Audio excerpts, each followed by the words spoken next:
Bill Gates ने एक बार कहा था, एग्जाम में कुछ सब्जेक्ट में मैं फेल हो जाता था, लेकिन मेरा दोस्त हर एक सब्जेक्ट में पास हो जाता था। आज मेरा वो दोस्त माइक्रोसॉफ्ट में इंजीनियर बन के नौकरी कर रहा है और मैं आज माइक्रोसॉफ्ट का मालिक हूँ। यहाँ तक कि डॉक्टर एपीजे अब्दुल कलाम ने भी कहा था, नेशन के सबसे ब्रेनी स्टूडेंट्स अक्सर स्कूल के लास्ट बेंच पे ही मिलते हैं। तो इन लोगों का ऐसा कहने का मतलब क्या है? वही आज इस वीडियो में मैं आपके साथ रॉबर्ट कियोसाकी, जो कि रिच डैड के नाम से मशहूर है, उनका लिखा हुआ why A students work for C students and B students work for the government book से आपके साथ शेयर करूंगा। सबसे पहली बात, बचपन से हमारे स्कूल्स में एजुकेशन सिस्टम के मुताबिक हिस्ट्री, जियोग्राफी सब कुछ पढ़ाया जाता है, लेकिन जिंदगी में चलने के लिए जो चीज़ सबसे ज़्यादा ज़रूरी है, उस पैसे के बारे में कुछ भी सिखाया नहीं जाता। स्कूल्स में स्टूडेंट्स को ये सिखाया जा रहा है कि कैसे एक नौकरी जुटाना है। कभी भी ये सिखाया नहीं जा रहा कि कैसे खुद की कंपनी खोल के दूसरों को नौकरी दिया जा सकता है। फाइनेंशियल एजुकेशन के जो बेसिक चीज़ें हैं, जैसे कि कितने टाइप्स के इनकम होते हैं, उसके बारे में भी कहीं पे भी बात नहीं होता है, ना तो स्कूल में और ना ही घर पे। इसलिए अभी हमें खुद फाइनेंशियल एजुकेशन की इम्पोर्टेंस को समझकर उसके बारे में सीखना होगा। तो चलिए सीख लेते हैं। Smart idea number 1, understand the difference between the 3 types of income. पैसे कमाने के जितने भी तरीके हो सकते हैं, उन सबको बेसिकली 3 टाइप्स में डिवाइड किया जा सकता है: ordinary, portfolio and passive income. इसमें से ऑर्डिनरी इनकम मतलब खुद काम करके उसके बदले पैसे कमाना, मतलब जैसे कि किसी कंपनी में नौकरी करना या अपना खुद का एक छोटा सा शॉप चलाना। जिंदगी भर एक बहुत ही लिमिटेड एंड फिक्स्ड इनकम और जिंदगी भर पैसे कमाने की टेंशन में लगातार मेहनत करते रहना, जिसके लिए ही स्कूल कॉलेज में स्टूडेंट्स को तैयार किया जाता है।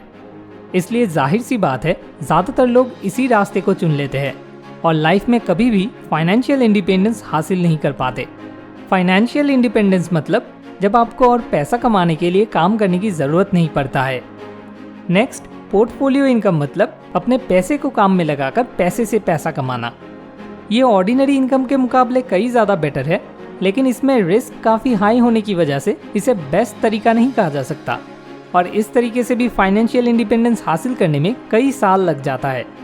ऑथर के हिसाब से पैसे कमाने का सबसे बेस्ट तरीका है पैसिव इनकम। पैसिव इनकम मतलब अपने एसेट्स यानी कि अपने संपत्तियों को काम में लगाकर उससे पैसे कमाना। एसेट मतलब कुछ भी ऐसा जिससे कि हर महीने आपके पॉकेट में पैसा आता रहे, जैसे कि किसी को अपना हाउस रेंट पे देकर वहाँ से आपको जो अर्निंग मिलता है, या बड़ा कोई बिजनेस जैसे कि KFC, Amazon, Facebook, इन कंपनीज के मालिक अगर कुछ महीनों के लिए छुट्टी पे भी घूमने चले जाएंगे, तब भी इनके पॉकेट में पैसा आता ही रहेगा। इसलिए फाइनेंशियल इंडिपेंडेंस हासिल कर पाने के लिए पैसिव इनकम सबसे बेस्ट तरीका है। Smart idea number 2, choose your position on the cash flow quadrant before choosing your career. पैसे कमाने के जितने भी तरीके होते हैं, उन्हें कैश फ्लो क्वाड्रेंट में 4 कैटेगरीज में डिवाइड किया जाता है। इस कैश फ्लो क्वाड्रेंट के लेफ्ट साइड में होता है E&S category. E stands for employ. इन लोगों के लिए सबसे ज़रूरी चीज़ है सिक्योरिटी। इन्हें अगर कभी ज़्यादा पैसे अर्न करने की ज़रूरत महसूस होता है, तो ये लोग ज़्यादा से ज़्यादा एक नया नौकरी ढूंढने तक का तकलीफ उठाते हैं। इनके लिए एजुकेशन का मतलब है किसी एक पर्टिकुलर सब्जेक्ट में एक्सपर्ट बन के एक अच्छी खासी सैलरी मिलने वाला जॉब ढूंढना। Next, S stands for self employed. ये लोग रिस्क लेने से उतना भी नहीं डरते हैं, इसलिए ये लोग खुद अपना बॉस रहकर काम करना पसंद करते हैं। लेकिन इनके अंदर एक एटीट्यूड काम करता है कि वो जो काम कर रहे हैं वो काम उनसे अच्छा और कोई नहीं कर पाता, जिस वजह से ये लोग दूसरे किसी को अपने अंडर हायर भी नहीं करना चाहते।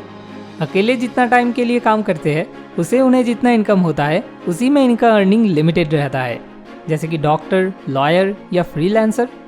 और इस कैश फ्लो क्वाड्रेंट के राइट साइड में है B&I category. B stands for business owner.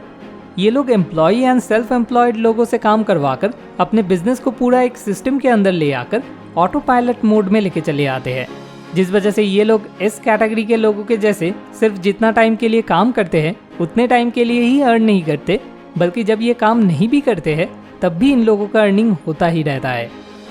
I stands for investor. ये लोग सबसे ज़्यादा चालाक होते हैं। ये लोग बिजनेस ओनर से काम करवा के खुद ऑलमोस्ट 0 काम करके हर वक्त पैसा कमाते रहते हैं। ये लोग अपने पैसे को या कभी कभी दूसरे लोगों से पैसे लेकर उस पैसे को बिजनेस ओनर्स के द्वारा बिल्ड किया हुआ बिजनेस में इन्वेस्ट करके चुपचाप बैठ के पैसा कमाते रहते हैं। बिजनेस ओनर्स को तो फिर भी एम्प्लॉयज को मैनेज करने का काम करना पड़ता है, लेकिन इन्वेस्टर्स को उतना सा भी नहीं करना पड़ता है। ऊपर से देखकर लगता है कि एम्प्लॉयज सबसे ज़्यादा सिक्योर रहते हैं और इन्वेस्टर्स सबसे ज़्यादा रिस्क में, लेकिन असल में एम्प्लॉयज सबसे ज़्यादा रिस्क में रहते हैं और इन्वेस्टर्स सबसे ज़्यादा सिक्योर रहते हैं, क्योंकि अपने इनकम के ऊपर एक एम्प्लॉय का कंट्रोल सबसे कम होता है, जबकि एक इन्वेस्टर का कंट्रोल सबसे ज़्यादा होता है। एक बिजनेस ओनर जब चाहे अपने मर्जी से किसी भी एम्प्लॉय को काम से निकाल सकता है, इससे तब उस एम्प्लॉय का इनकम बिल्कुल ही जीरो बन जाएगा।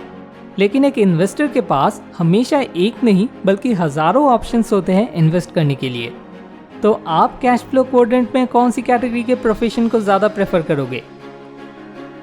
Smart idea number 3, it is better to be good at many things than being expert at only one particular thing. अभी एजुकेशन सिस्टम को ऐसे डिज़ाइन किया गया है जिससे कोई एक स्टूडेंट सिर्फ किसी एक पर्टिकुलर चीज़ में एक्सपर्ट बन के निकलता है, कोई मैथ ऑनर्स तो कोई चार्टर्ड अकाउंटेंट तो कोई डेंटिस्ट, जिस वजह से पढ़ाई खत्म होने के बाद स्टूडेंट्स के लिए दो ही ऑप्शंस बचे रहते हैं, या तो एम्प्लॉय या फिर सेल्फ एम्प्लॉयड बन के ज़िंदगी बिताना। जिस वजह से एजुकेशन सिस्टम के मुताबिक जो बेस्ट स्टूडेंट्स होते हैं, मतलब ए ग्रेड स्टूडेंट्स जो कि फर्स्ट बेंचर्स कहलाते हैं, वो अपना बाकी के ज़िंदगी एम्प्लॉई या फिर सेल्फ एम्प्लॉयड बन के बिता देते हैं। लेकिन एजुकेशन सिस्टम के मुताबिक जो बुरे स्टूडेंट्स होते हैं, मतलब सी ग्रेड स्टूडेंट्स जो कि लास्ट बेंचर्स कहलाते हैं, वो लोग एजुकेशन सिस्टम के मुताबिक सिर्फ किसी एक पर्टिकुलर सब्जेक्ट में एक्सपर्ट ना बन के बल्कि लाइफ के हर एक एस्पेक्ट में थोड़ा थोड़ा करके माहिर बनने लगते हैं। और एक सक्सेसफुल बिजनेस ओनर या इन्वेस्टर बनने के लिए किसी एक पर्टिकुलर चीज़ में माहिर बनना काफ़ी नहीं होता है, क्योंकि कोई अगर अकाउंटिंग में माहिर है लेकिन लोगों से बात करके कैसे डील क्रैक किया जाता है उसमें अगर बिल्कुल ही माहिर नहीं है, तो वो इंसान कभी भी एक सक्सेसफुल बिजनेस ओनर या इन्वेस्टर नहीं बन पाता है। इसलिए लास्ट बेंचर्स कंपनी के मालिक बनते हैं और फर्स्ट बेंचर्स उन कंपनी में एम्प्लॉय बन के ज़िंदगी बिता देते हैं। और जो मीडियोकर स्टूडेंट्स होते हैं, यानी कि बी ग्रेड स्टूडेंट्स जो कि किसी एक पर्टिकुलर चीज़ में हल्का सा एक्सपर्ट और साथ साथ दूसरे कुछ लिमिटेड चीज़ों में भी हल्का सा नॉलेज रखते हैं, वो गवर्नमेंट एम्प्लॉय बन के अपना ज़िंदगी बिता देते हैं।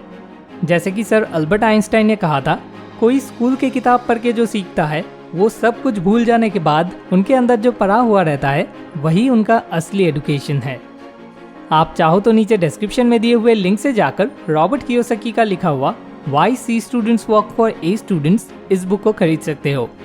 मुझे उम्मीद है ये वीडियो फाइनेंशियल एजुकेशन की इम्पोर्टेंस को समझने में और अपने लिए एक सही करियर चूज करने में आपको काफ़ी मदद करेगा। Wish you all the very best. Thanks for watching. More wisdom, more solution, better life.